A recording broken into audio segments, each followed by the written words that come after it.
Welcome to the Oh Yeah podcast with your boy, Mr. Oh Yeah, Detroit's #1 ambassador. Appreciate you joining us for another episode of Real Stories from Real People.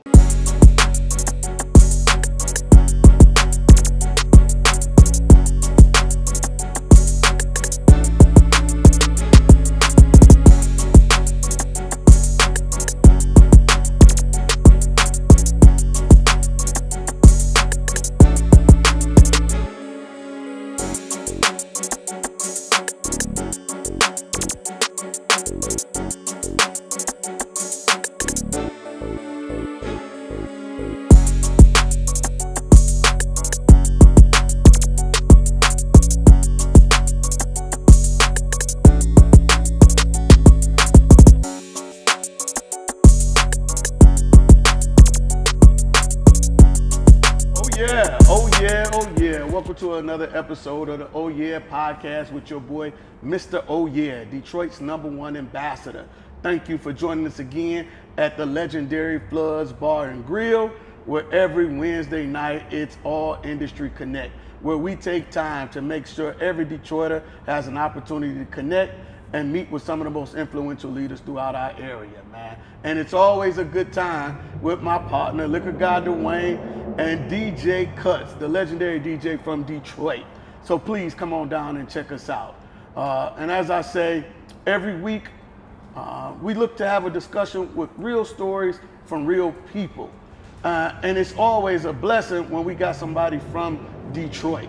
And in this episode, I think it's very necessary for us to make sure we outline this individual. We've had entertainers, we've had DJs, we've had authors, we've had business owners, but the person we got today has been an impact in the community in more ways than one, but has truly impacted young men and women to where they've had dreams and inspirations to do many things in their life. And he's been a catalyst with, of course, his people that work with him.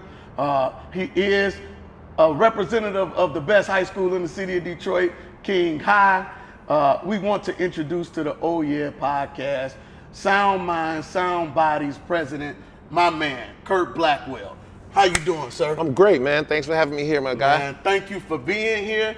As always, we do have a present for you from our partner, Candidly Speaking. My apologies on not having a box, but that's going to be a rush delivery for you. My man. But with that, I do appreciate that you brought us some gifts as well, and I'd be a fool not to show them this black and gold Sound Mind, Sound Body sweatshirt. We want to say thank you, and I got to say, I'm glad I'm the first one to get it before we get it to Q, the super producer, although he was your football mate at King High School, man. But thank you for bringing that up. You wear that to the King versus Cass game. You better believe it. You better believe it, my guy. Thank you, man. Yes, sir. Yes, sir. We talked about this in a long time between you and I, with super producer Q and I, that we want to make sure that we're telling stories that have truly been impactful to people that look like us, people that come from things that we've come from, to tell a story. Because sometimes what they see is the impact, this whole polished product, you know. But Curt Blackwell got a story too. Yes, sir. You know what I mean? Yes, sir. Yes, sir. And we know your father, husband, and leader of this great organization. But how did you get here? Right. You know what I mean? Right. So first, if you could tell us, Sound Mind, Sound Body, the president. Tell us more about Sound Mind and Sound Body and what y'all do. First and foremost, Huey, man, and Q, man, I just thank you all for what you're doing. It's an amazing platform that you all have established here, and the work that you're doing is so beneficial because as Detroiters, we don't celebrate each other. And so many times, you know, we watch from afar, but we don't take the time to come up close enough to really find out what it is that makes us what we are. And had it not been for you, you know, I would not have this opportunity to tell my story. So this is probably only my second or third time doing something like this. So I appreciate you for that. And obviously, the fact that you're a crusader doing it make me feel even better. So that's why I had to come correct. That's right. You know, I had to come correct for my guys. Detroit football, 313. But man, you know, Sound Mind, Sound Body, you know, it really came about just for me being so thankful to be who I am, you know, and I say that because I grew up on Chalmers and Houston Whittier, you know, on Rochelle, and my neighborhood school was Denby, played for the Eastside Saints, And I was very fortunate that I was able to go to King High School and play football. Yeah. And I was in the CISC program, business program, and Coach Reynolds allowed me to be a part of the football program and encouraged me to go to college. And because of that, my life was different. Man. Just different because of all the relationships I had at King High School, all the strong, influential men. And within that experience from leaving Chalmers and Houston Whittier and going to King, what I saw more than anything else, the best kids from my neighborhood and from King did not make it to college. And so what I learned from that was that just because you can play doesn't mean you get to go play at the next level.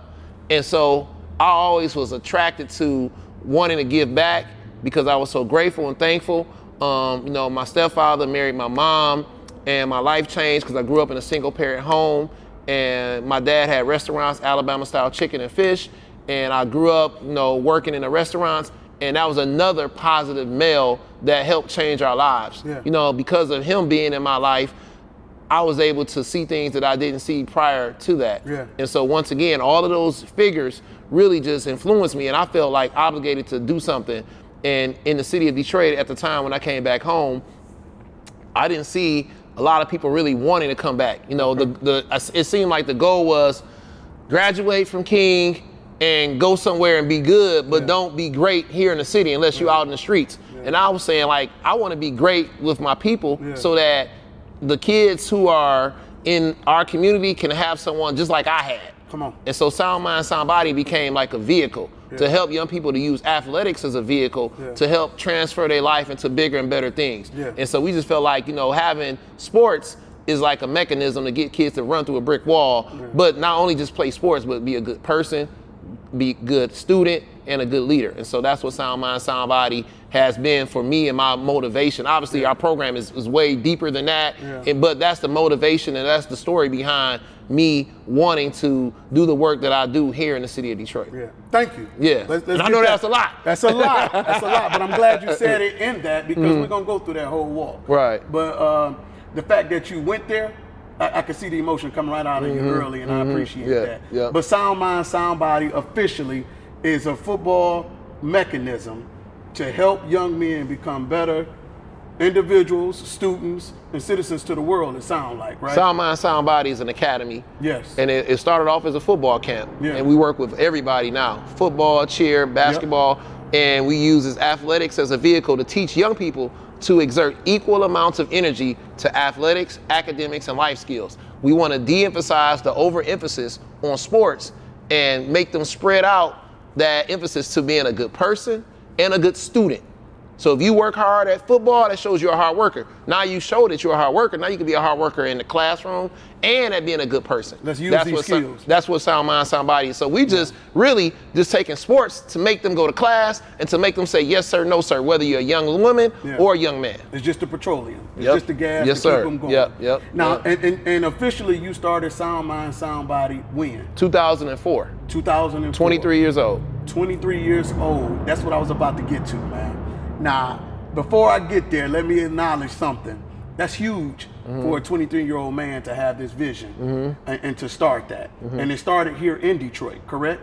Me and my classmates from college at Hampton, we all wanted to do something to give back. And so we all decided that we wanted to do something, and Detroit was the place because King is the football mecca of America. Come on. Just in case they don't know, all right? So we had to jump start it because we had Karan Riley, Anthony Adams. And so me and my boys from Hampton, Siraj, Seas, Matt Williams, Samir, we all said we wanted to do something, and we said, well, hold up. We got King and we got all these NFL players, Gerald McBurrows. That's right. We did a football camp at King High School. And that was the beginning of Sound Mind, Sound Body. 2004 football camp at King High School with legendary King folks that has shown that they can make it to the NFL, which is the mecca for anybody's and I'm gonna tell you like this, dreams, right? At the time, we didn't even have our 501c3 establishment yet. Anthony Adams wrote a personal check for like $6,000 to Curt Blackwell. Wow! Just off of trust and faith in me as his squad members. Come on now. Real talk. Listen, first and foremost, shout out to Anthony Adams, and let's say it right, Spice. Come on, we all know him as Spice. They don't even know who Anthony Adams is. They don't even know who Anthony Adams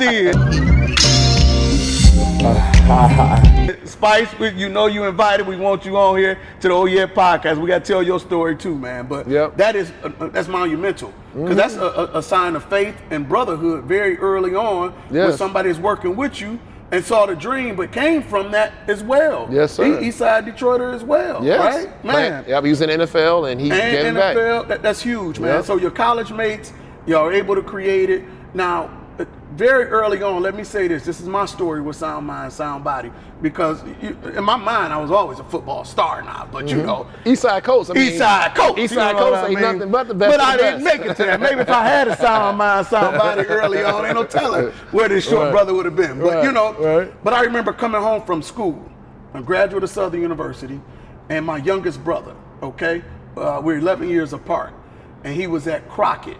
This is Coach Oden. Yes, sir. Led them to the city championship. The coach before him. Coach McGee, Stephen McGee. There you go. Led them to the city championship, but my youngest brother was playing for Crockett. And he said that he was at some football camp at Wayne State, and they called it Sound Mind, Sound Body, and it was you up there. You know what I mean? And it was like this big surprise for me because I'm like, I went to school with Curt. This is my younger brother, who's 11 years younger than me, and you got him up there working out in the whole nine. Yes. Tell us about that. Tell us about how y'all were able to create the relationships with other high schools to where you're impacting the folks in the city of Detroit, these young men, to hopefully get to college. Yeah. So I worked at the NCAA. And when I'm working in the NCAA, I was able to understand the rules of the NCAA, and I was understood that college coaches could come to camps that are not on college campuses, but on high schools and in the cities. Wow. And so I was able to use that knowledge to create a camp where college coaches came to Detroit. Yeah. And so our kids, instead of having to go to the college came to the kids. Come on now. So we brought all the coaches to the hood.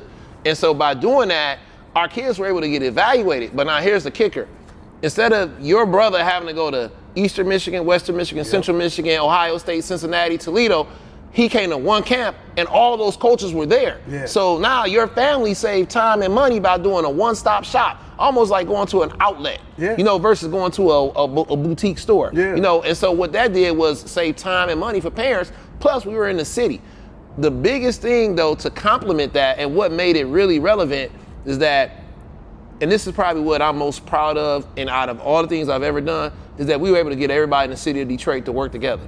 And that's the hardest thing, because I was at King High School and people just don't like King because we win a lot and we do it in a way in which is not pretty.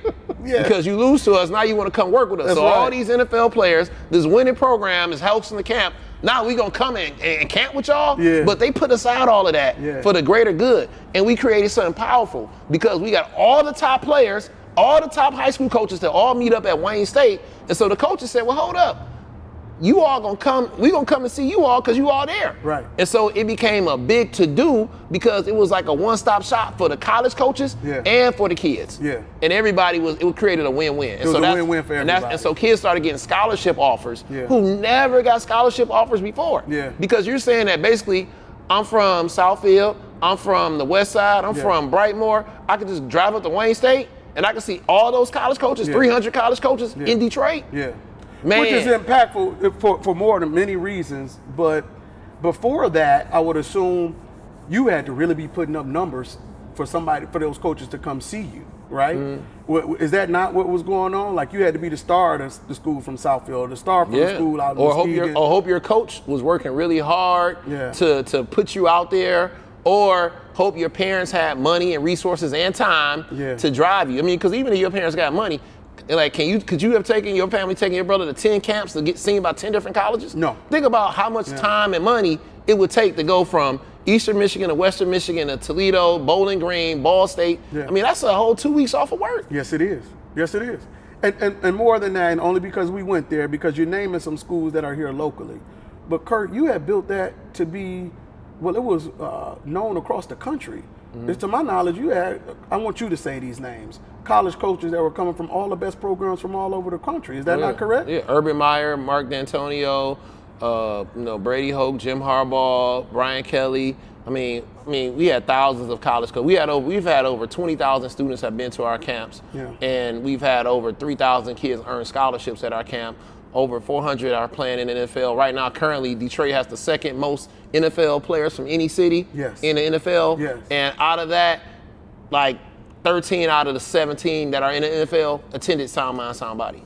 God damn. And back in the day, Detroit was a basketball city. Yes. You know, a lot of what has happened through the work of programs like Sound Mind, Sound Body, not just my program, but everything collectively, Detroit is now a football city. Yes, it is. Now, I'm going to need you to say this again, because although our listeners are great, that may have went over some people's head. I want to make sure, no, that's very serious, Curt. Yep. Currently, right now, because I just saw the meme that's been going around where the cities that have the most NFL players. Yes, sir. And you saying right now, out of 17, 18 players that are in the NFL. From Detroit, 13 of them Detroit. attended Sound Mind, Sound Body Football Academy. Yes, Wow. sir. So like, I mean, almost any kid that comes out the city of Detroit has been in our program in some form or fashion. And that's huge because, you know, we are creating, you know, a pathway, but also it's inspiring hope. And that's what I tell people all the time. So like a lot of times people just say, oh, this 13 guys went to the league. Yeah. But you know what happens when you come to that camp, and if your family member or your son doesn't go to college or get an offer to scholarship, he gets something to look forward to and keep working and keep grinding. And so before you know it, that kid who might have just been playing just to be playing is now motivated to graduate and go to college because he saw coaches and it was inspirational. But you got to give hope to our babies. Come on. Like without hope, you have nothing. And when you drive through the city of Detroit, there are not a lot of inspirational things that they can look forward to. And so I like to think that Sound Mind, Sound Body is something that makes kids feel as like it's a hope mechanism. It's a pathway that can make your dreams come true. And we like to say, dream big. You sounding like a rapper right now. You spitting bars out here for real right now. A hope mechanism. You hear me? I love it, man. Yeah. So again, I'm probably gonna say this 3-4 times in here, but thank you. No, that's huge, man. That's huge, and I don't want this to get overlooked any way, shape, or form. What do you think?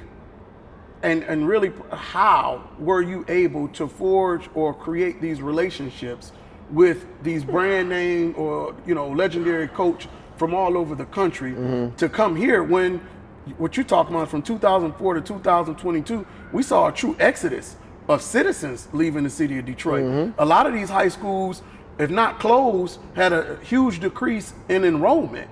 How were you able to not only forge the relationships, but sell the value and talent still here? All right, man, I had to cut my teeth a lot. I went, you know, to a historically black college, Hampton University, and from there, I was able to go to graduate school at Baylor. And when I went to Baylor, I got an internship to work at the American Football Coaches Association.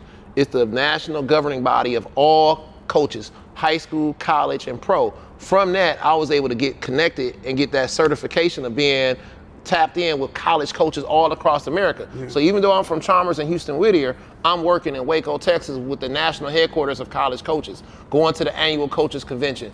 Then from there, I went to work at the NCAA, the national governing body of college sports. And then I left from there and came back home and started coaching high school football at Detroit King. So now I'm back coaching at King, but I understand and know what college coaches are looking for. I got access to them, I know the rules, and then I understand as a high school coach in Detroit who all the top talent is in the city. So by being able to tap into that, I was able to really produce a document that I could say like, hey, college coaches who I now know, here is a list of the top 100 players in Detroit. We're gonna all get those kids to Wayne State on this date. If we get these kids at Wayne State, would you all come? So I started getting soft verbal commitments from all those schools. Then once they confirmed they could attend, I set the date. This is the day that we're gonna have the event. And then I got the kids to come, I got the coaches to come, and then it was like a party. It was like a party.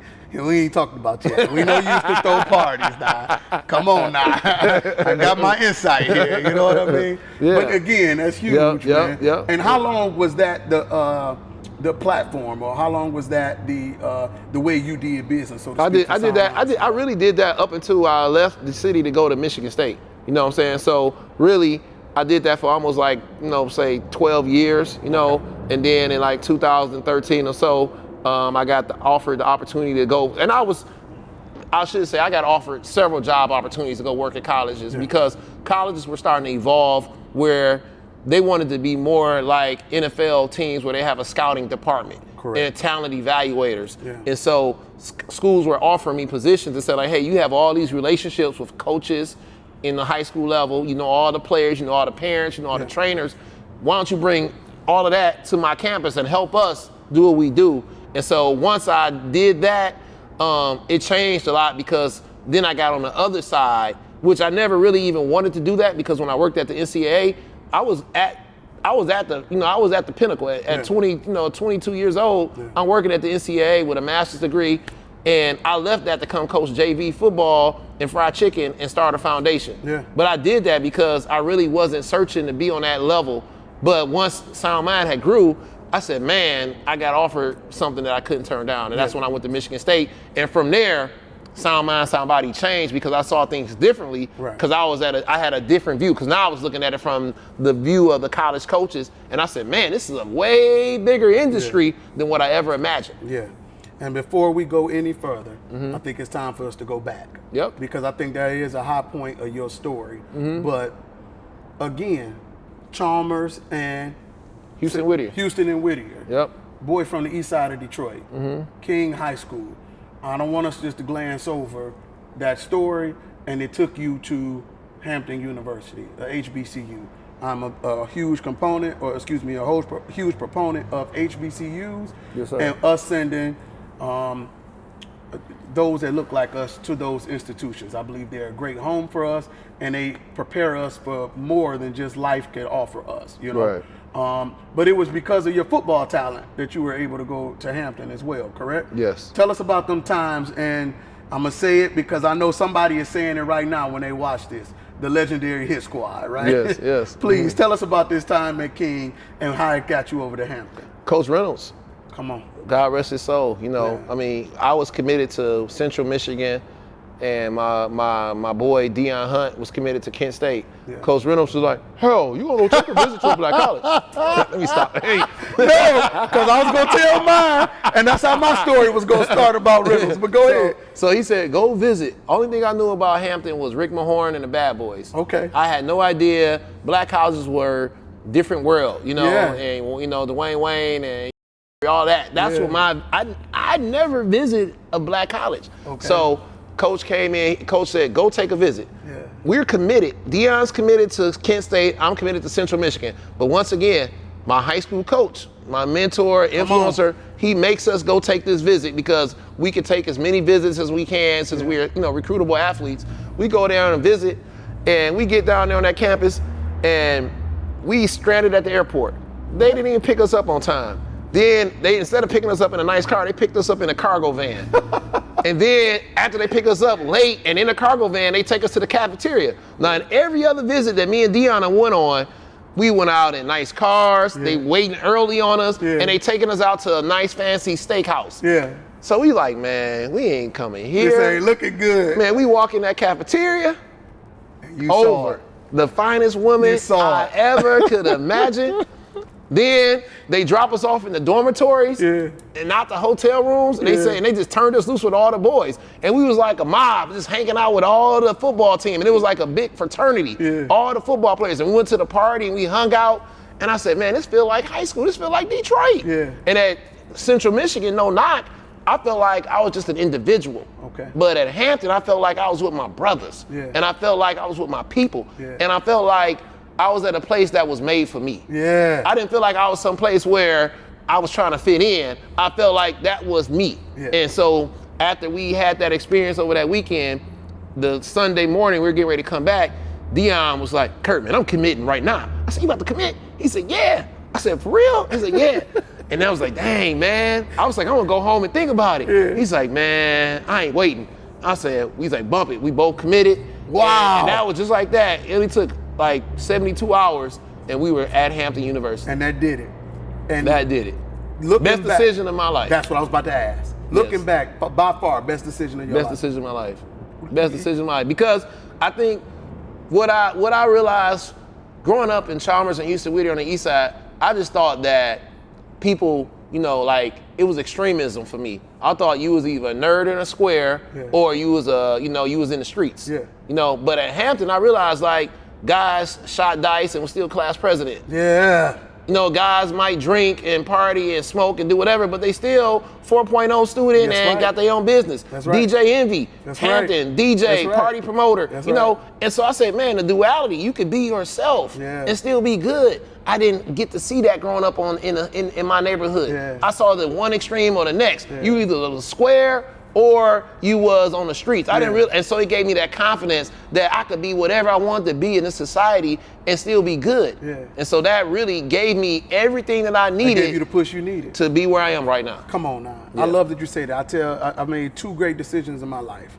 One was attending Southern University and making that decision. I'm thankful that my cousin promoted it while she was down there.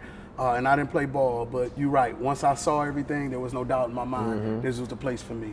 The second decision was the wife that I decided to marry. You know what I mean? She keeps me together, so I'm appreciative of that. My wife came from Hampton University. Really? Yes. And my last game, me and Dion played, was at the Heritage Bowl in Atlanta against Southern, and we won. Oh, come on, don't tell nobody So thank that you story. for that. You said Don't yourself tell up for that. nobody that story, man. NBC.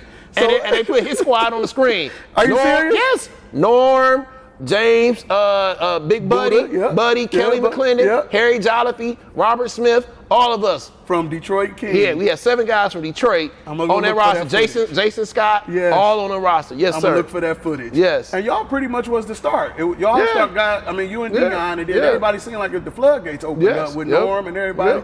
Yep. Way before Deion Sanders would put people going to black colleges. Come on, y'all was doing it. But Coach Reynolds did that, and that's why I Yeah. say the reason why Sound Mind, Sound Body came to be, because I was thinking like, man, every kid needs somebody like that in their life to encourage them, because there's got to be a beacon of light in your community, in your neighborhood, because if not, who does your son or daughter have to be like Coach Reynolds was for me? And that's where we are with Sound Mind, Sound Body. I needed that. I needed that last punch. I appreciate that.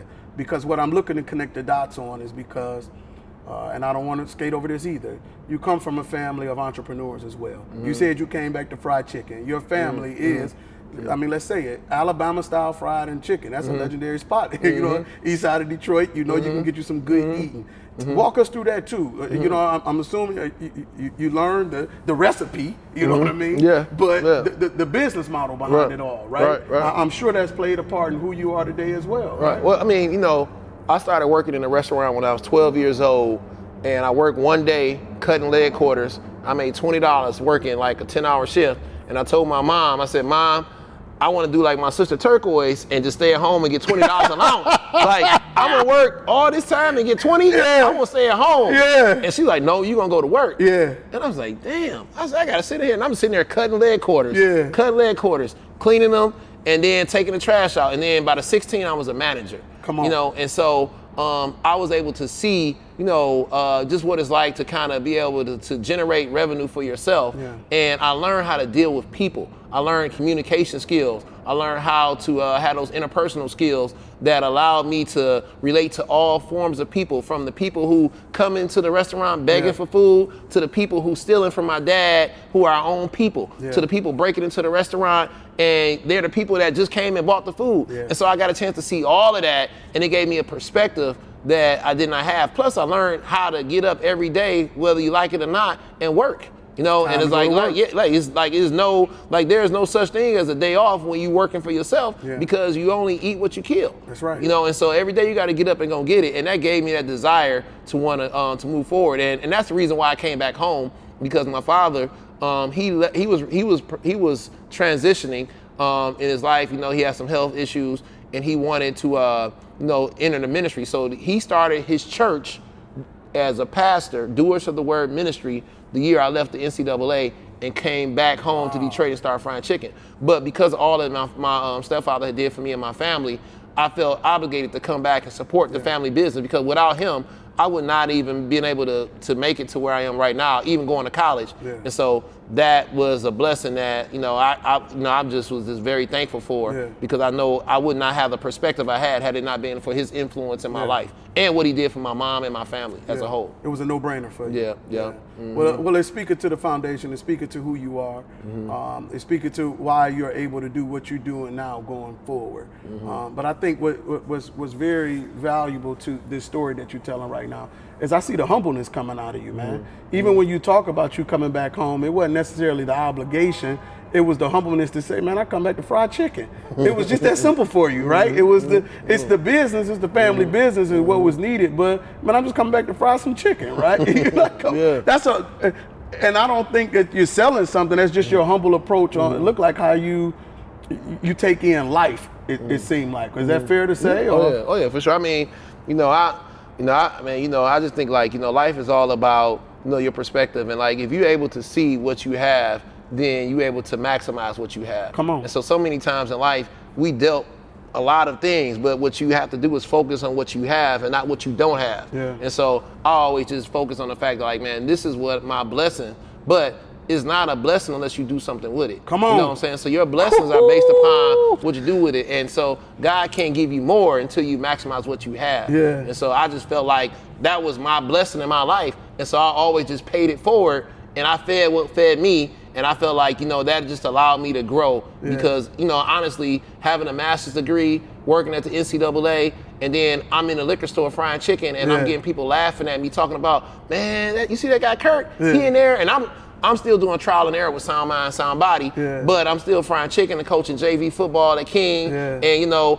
they're like, well, what are you doing? I said, well, I'm doing Sound Mind, Sound Body. Oh, and you frying chicken? Like, oh yeah, look at Curt. But it was all about, that's what my blessings came from. That's right. And I had to do what created me, and so in that, it created the best experience I could ever have because I learned so much from those experiences. I learned the business of cash flow. I learned my people skills. I learned how to hustle. I learned how to grind. I learned how to network. I learned how to just deal with all shapes of life because of those experiences. And I would not be here. And so most people just see football camp, Sound Mind, Sound Body, but really it's since I was 12, I was on Kirchhoff, I was on Charlevoix, I was on Harper, Come on. frying chicken.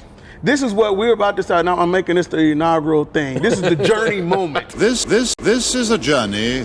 You hear me? That's what I always say. Real stories from real people. Man, what you are now didn't just happen. It wasn't no snap of the fingers. No. He said, I was frying chicken. You fried chicken on Mac and Bewick. Come on. I fried chicken on Mac and Bewick. Legendary. Walking Come out on. that store at 9 o'clock, 8 o'clock at night. And everybody walking up to you, hey man, let me get some chicken. Let me get Come on. Yes, that's what While it was. coaching JV football, or excuse me, assistant coach of football at King High School. And I was a JV coach when I started off. Come on. Yep. Coach Reynolds told me, he said, anybody can go up here and coach the best guys, but can you do something with these younger guys? Can you do something with these younger guys? And those younger guys were the guys that I really learned everything I needed to know. That means a lot too. As I told you, my son is on the JV football team at King High School right now. So I appreciate that, man. That's huge, right? And this is what we're calling the journey moment now. To you looking back and seeing those things. And you're right, Turquoise, I went to school with. So I remember us being there and she talking about you and the whole nine, man. But you also, I feel like we need to get this out there, was party promoting too between Detroit and Hampton University, right? You know, that was a part of who you were. It's a part of your story. It's a part of your business. Tell us about that, man. Well, I mean, I started at college doing parties, within the fraternity, Omega Psi Phi Fraternity Incorporated. We started doing parties, did some events with DJ Envy, with others, and then I just took that and brought that home and started doing it here in the city of Detroit. But more or less, I was always big on networking, and bringing people together, and I always saw the value in the power of just, good energy and good vibe. And being at Hampton, I'm always was an opportunist. I said, man, the day before, it would be like the dead week before finals. And so I threw a party on finals dead week, and it was like the biggest party, on campus. And so it's just something that we started doing every year, our fraternity. And so I started doing that, and then from there, I just brought it back home to Detroit, and we was doing parties. Then we started doing the football camps. I would have all the NFL players in town for the camp. And I'm like, well, we got to do the after party for the football camp. And so now we was popping bottles with models. So we had all the guys there. We was at the candy bar. We were doing all of these different events, but it was really all of just bringing all the people together, all that good energy together. Yep. So that's how it came about. Yep. That's what's up. So now let's go back, because I feel like you're taking us back to how you made it to where was almost like a recruitment. As you're sending kids to be recruited by some of the best schools in America to where they can become the best that they can be, fulfill their dreams or whatnot. As you say, there were some other universities that came to you. Michigan State is where you chose to go, where you look to take the next piece to your career. You know what I mean? Yep. And you were there for how long now? 4 years. 4 years. I think it's been noted what that time was like for you there. I just want to hear from you. How would you categorize that experience at Michigan State in its totality? Good, bad, indifferent. The best experience of my life. Okay. Being at Michigan State, I was able to be at Michigan State in the winningest era in the history of their football program. Yeah. Like the 4 years that I was at Michigan State, they won more Big Ten championship, more games than ever before. And I was a part of that.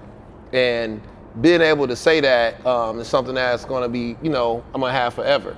But also being a part of that corporate machine, like I'm seeing how a head coach is a CEO and he's running all of the different things that that it takes. I mean, you got, I'm looking at Coach D'Antoni. I'm like, he got like 20 different meetings, in like 3 hours. I'm like, how do you manage all of this stuff? And I'm sitting right here getting a bird's eye view of this. Yeah. And like, it gave me a perspective on like, man. And he's saying, and then next thing you know, he go out and he's at practice. Right. Interview, tough decision. And then, a couple of my players got charged with sexual assault, and I was entangled in that, and then I fell like flat on my face. You know what I mean? Like when you see your name on ESPN, and it ain't because you ran for 100 yards. It's an experience. But within all of that, I had a real test. Yeah. And I feel like that test gave me a testimony. Yeah. And so because of that, I was suited to come back home to Detroit and do what I'm doing right now, because now I'm better at helping kids prepare to go to college because of what I did. So now, I'm just doing football camps. Yeah. Now I'm saying, my kids got to be ready when they get to college, because I see when they get to campus what they struggling with. What it's going to be. I see the kids that I got from the city at campus that got drafted. Yeah. I see my kids that get here that don't play at all. Right. I see the kids that get up here that flunk out. I see the kids that get up here that get charged with sexual assault. Yeah. I see what happens when I got charged with it. Right. And so now I'm able to take all of that and bring it back. And then the good thing about it is that when I first got back to Detroit, I was like, man, I don't know what I'm going to do, how I'm going to do it. Yeah. But it was like almost kind of like I had some sort of like different, like people were showing me love in the city after all this occurred. Right. And I'm sitting here thinking like, and then the college coach was still calling me. Yeah. And I'm thinking like, what? I said, hold up. They still want the same kids, and you still the plug, you still the connect.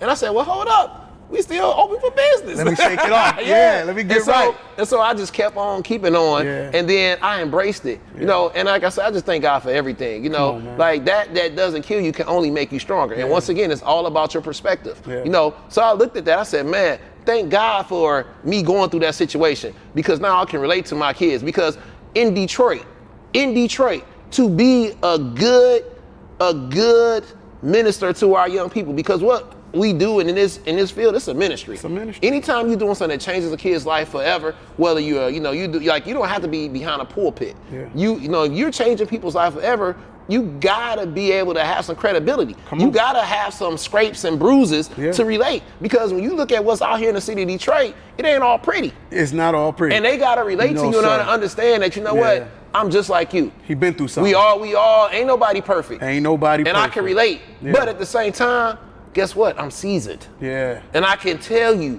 where you headed if you don't change. Yeah. And that's what they don't have enough of. Yeah. Because most times when people get that type of information, they're gone somewhere else. They're not in Detroit. Yeah. And so I really thank God for that Michigan State experience. That's what I was going to ask. I remember we had someone that you have a great relationship. She mentored you on doing the episode with Jennifer Payne. Yep. And I'm going to ask you the same question I asked her, because I think it's truly a good time in this conversation.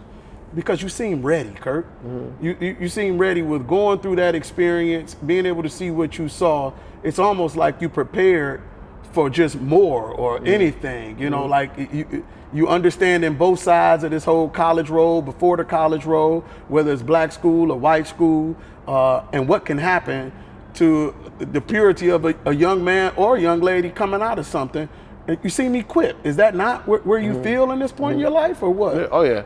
I mean, I think God, I'm preordained. God has ordered these steps, and and everything is on and is in order. Yeah. And I don't think anything happens by accident. That's just the way I believe. I walk by faith. Yeah. And you don't really know what you have until it's time to use it. Okay. And so like I didn't, like when I went through the experience at Michigan State, I didn't really know I didn't even know if I had faith because I never really had to use faith. Wow. Like how do you know you got something you never had to use it? Yeah. Like you don't use faith when you on top of the world and you winning Big Ten championships and you getting a coaching bonus and everything is going hunky dory. Life is perfect. But then when things go a different way, you be like, man, it's time to activate this faith. And they say, hold up, Curt, all that stuff you've been preaching to your kids, now you better eat those words. Yeah. And so that was my kids that I work with in the city were my biggest inspiration to myself. Okay. Because I feel like you preached all that stuff to these kids that grew up in these bad situations, and you told them how to walk by faith, how to dream, and how to have hope. Yeah. But now here you are, and you're not going to activate the same thing that you told them to do? So I felt like at that point, I said, man, God has prepared me to do what I'm doing. And so I just sat in my space, and I said, you know what, I'm going back home, and I'm going to keep on doing what I'm doing. And that's when Sound Mind, Sound Body just expanded from being a one-day football camp to being a year-round program that empowered, young people year-round. I think you've answered my next question, but I want to make sure you are able to say it. Mm-hmm. My next question was, why Detroit?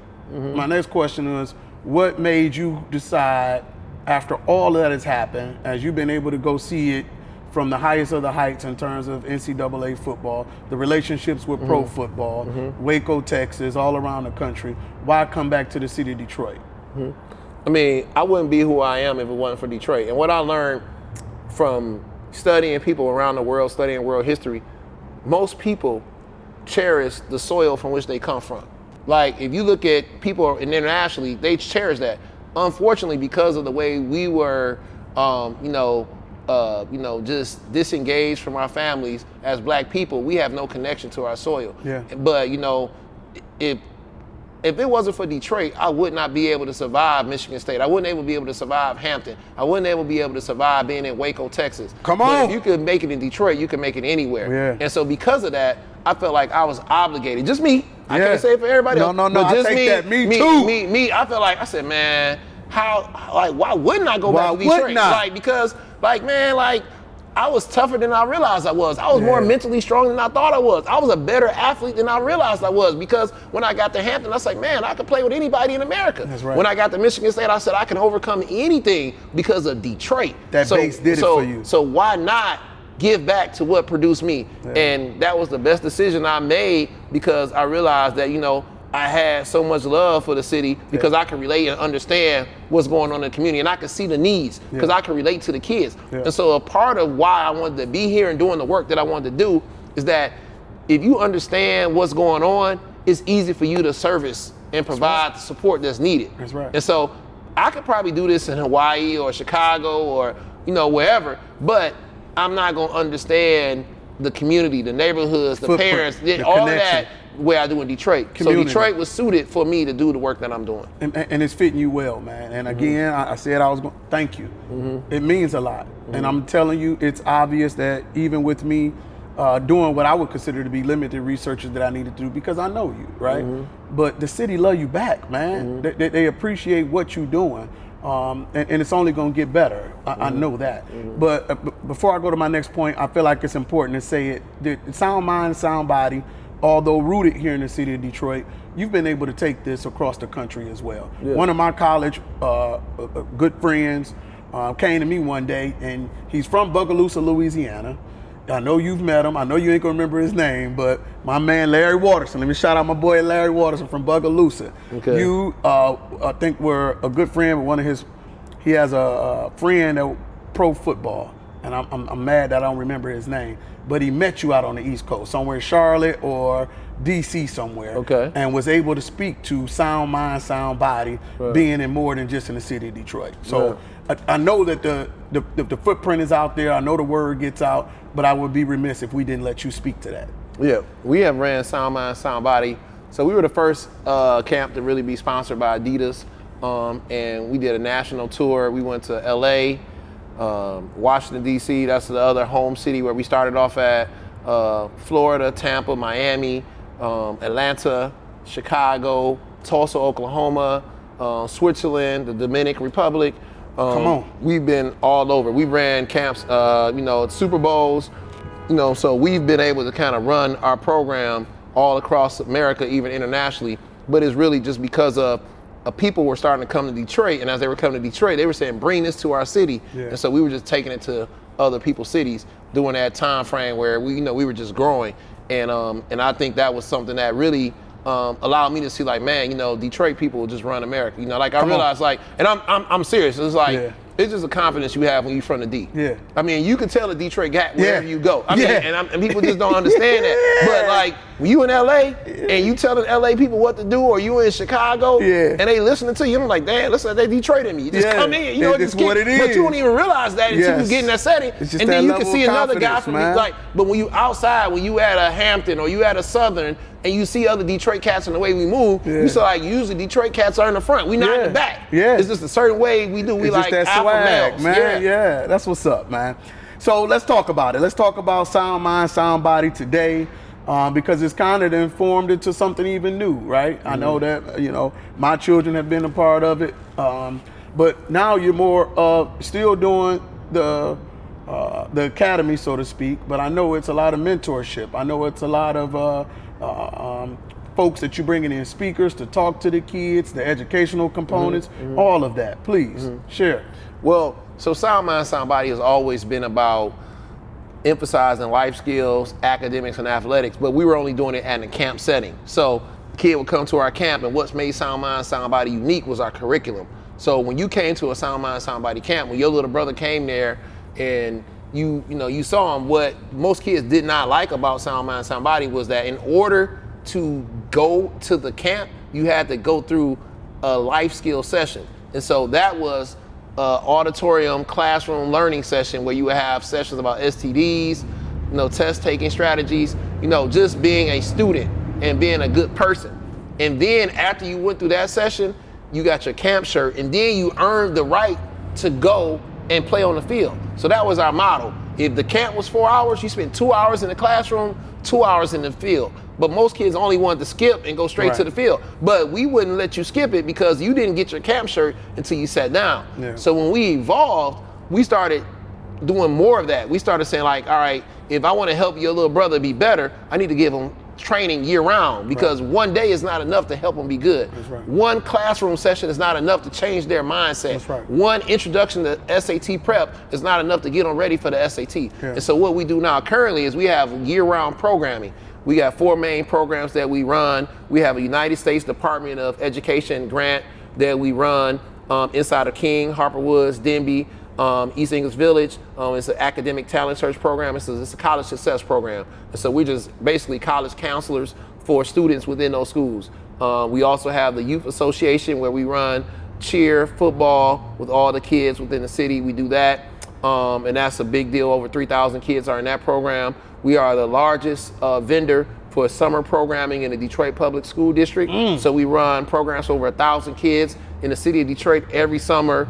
Basketball, volleyball, tennis, golf, football, basketball. We do that. And then last but not least, we do the year-round training program with Sound Mind, Sound Body, where kids go on college visits, they do training, they do yoga, they do speed work, and they get offered scholarships. And every year we get 30 to 40 kids that get offered full ride scholarships in football because of that. So those are the main 4 programs that we run. Wow. And again, you tapped on the football and the cheerleading right now, because you're the new pal, right? Come on now. Well, I mean, and pal is always going to be pal. You know, I play pal. So, I have nothing but love and respect for pal because if it wasn't for PAL, there would be no Curt Blackwell. I mean, you played in PAL. Come on now. Right? Sound Mind, Sound Body, just Sound Mind, Sound Body, what we do. And, realistically, we got into this working with youth sports because the youth leaders asked us to say that, hey, they wanted to do some of what we were doing with the high school kids, with the younger kids.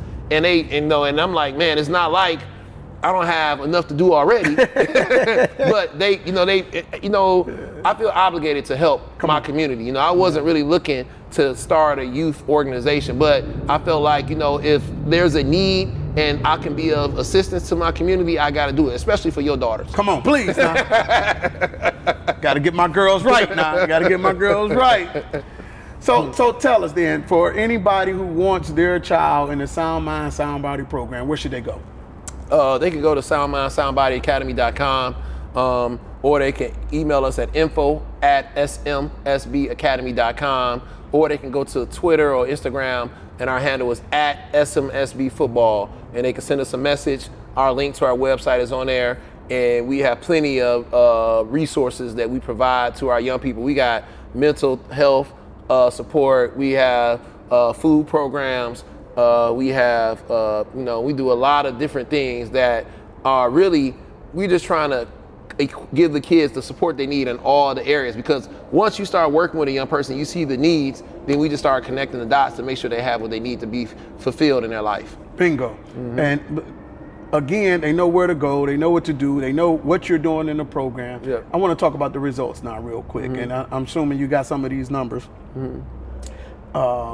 Since you've been doing this since 2004, about how many kids you think you have sent to school? Oh man, we've had, so the way we look at it is we've touched over 20,000 kids in our program, and over 15,000 of those kids have all graduated high school. So the majority of our kids graduate high school, but over 3,000 kids have earned college scholarships. We've had over 100 NFL draft picks, but we have over 300 that actually played in NFL as free agents or, overseas. And, we've had many more that are back in the program being college coaches, high school coaches, mentors, leaders. And we have 5 individuals that work within our Sound Mind, Sound Body program that were former students within our program. But more importantly, we have an internship program where every year we get 4 to 5 paid internships where young people who want to work in the sports industry work with us and get paid and get a sports management leadership experience here in the city, so that you don't have to worry about relocating and trying to get that experience, because a lot of our people play the game but don't know how to be a part of the game from the business leadership side. And I'm most proud of that because I got my bachelor and my master's degree in sports management and sports administration. Bingo. Curt, Yeah. I don't know if they tell you, but thank you, man. I think it's more than evident your impact on the community. I know it's more than evident your impact on the youth and the parents, because as you say, we need help too, right? And to know that there's an organization like yours that's putting in the work, who's dedicated and committed to the city and looking for putting in what you got out of it. You know, that's monumental. Curt, I gotta ask you this, man. With your impact that you've had on getting folks through college, some that have made it to the league, those that will now be able to at least have the possibility of generational wealth, right? And really being able to make it through life and become impact 2, 3, 4 times over here. I gotta know, how does it feel to know that you were a part of that impact in the community? How does it really feel to know not just how many people you've impacted, but how you've been able to impact them through your work, through the things that you've been able to do, coming from where you come from and now being able to give back? I just feel like I'm doing what I'm supposed to be doing because I have a motto that says what they see is what they will be. Yeah. What they see is what they will be. And so I saw something and it allowed me to be something. Yeah. And so I said, now I want to be something that now they can see. Yeah. And so because of that, it makes me feel as that I'm serving my purpose. And that's the purpose-driven life, knowing that you know what you're here to do.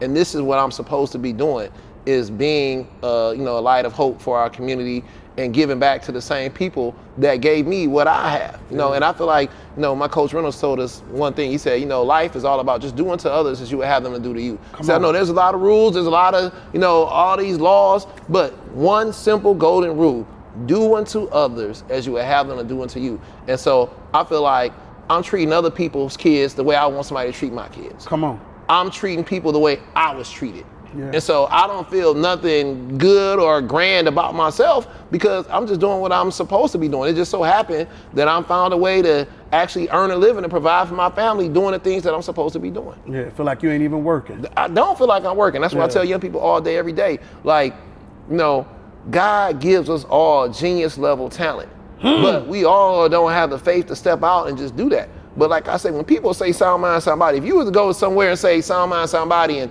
Winnipeg or Montreal, they probably would think you're talking about a yoga class. Yeah. It's only because we've been branded and doing this work over time. But it's just that I said in my one little lane, and for 17 years, 15, 16 years, sound mind, sound body was just something that was a one-day deal. It wasn't until the last 3 or 4 years where it evolved into a year-round program. Yeah. But it all became what it is right now because you just do the same thing over and over and over and over again. Yeah. And because of that, you impact young people and they respect you because they see that you're committed to it and you're not a one-trick pony or an overnight sensation. Yeah. I didn't ask this, but I gotta know now. Where did that name come from? Sound mind, sound body. Was that something? 2 Timothy 1:7, God said, for God has not given us a spirit of fear, but of love and power and a sound mind. You know what I'm saying? And so that's part of where it come from, and just understanding the balance between student, athlete, sound mind, student, sound body, athlete. Put those together, you got a student athlete. In the D, athlete. We need to put the student with that athlete so they can be books before ball. And then we can take our kids to the next level. It's huge. We thank you for that, man. We ask that you continue to do so. Anytime you got something going on, I hope you feel comfortable coming back to the Oh Yeah podcast so we can talk. Come on, baby. So we can talk about it. It's needed, man. Please keep it going. I also want to give you an opportunity real quick before we get out of here to shout out some of the people. You mentioned Coach Reynolds. You did mention your family, your mom, your sisters, your step-pops, but some of the folks that work with Soundbody. Shout some of them out too, because we understand it's a group of you, right? It's a community of you. And I talked about my best friend Siraj and my crew from Hampton, Samir and all those guys. But here in the city, Deion Johnson from Detroit King, Phil Sherman, my right-hand person, Michelle Franklin, who runs the Sound Mind, Soundbody office. She's the reason why you got that hoodie. Thank you, Michelle. Sweet. And then, some of our big partners, Horatio Williams, holds us down. John Wangler from Adidas, here in the city that holds us down with, sponsorship and support. And then most importantly, my wife and my family. Come on. Always just holding me down so that I can be here and making sure the kids are taken care of and the family is good. And, and I'm just thankful that, we got the network of King High School. If it wasn't for King, I wouldn't be doing what I'm doing because, King is the best school and it produced some of the best talent. And so, I look at it, a lot of people say, their closest friends are, their college mates. But I'm like, well, I don't know. Because I graduated from a school where my best friends are Cecil, Norm, Deion Hunt, Sterling Anderson, Keontae Wilson, like all those guys I just named, Michelle, Deion, Phil Sherman, we all went to the 3200 East Lafayette. And so that's the shout out for me. That place right there, gave me something. So that's the reason why we run our programs out of King. We just started the King Booster Club, 501c3, raising money for the football program, because I just feel like, wherever you've benefited, you got to pour back into it. That's right. And that's how you keep those blessings flowing, That's right. And you might not be rich in finances, but you're rich in equity and relationships across the community. So I'm just thankful for that network, because without that network, I would not have just the the support and the love and the nurturing to do what I'm doing right now. Come on. And that's the reason why I'm here on the Oh Yeah, because you were 3200 myself, baby, and super producer Q. If you didn't know, now you do. Feel comfortable with sending your kid to King High School because he can form or she can forge relationships just like this. Go ask who the principal is. That's right, my Damon man. Perry. Damon Perry, Big World, man. We love you too, man. We're gonna get you on the Oh Yeah podcast as well. Kurt, again, thank you. Yes, sir. We appreciate you. Yep. We wish you nothing but the continued blessings that you've received, and that's going to keep coming for you for your work. And send a love to your wife. We praying for her too, because we know it ain't easy dealing with us, man. That's right. So That's right. thank you. You know to catch us again on the Oh Yeah podcast. We catch you on the next one around. Don't forget to come see us every Wednesday with another 3200 boy. Me and my boy DJ Cuts Mike. You know what I mean? Thank you. Oh yeah, we out. That's a wrap. Ah, yes. Yeah.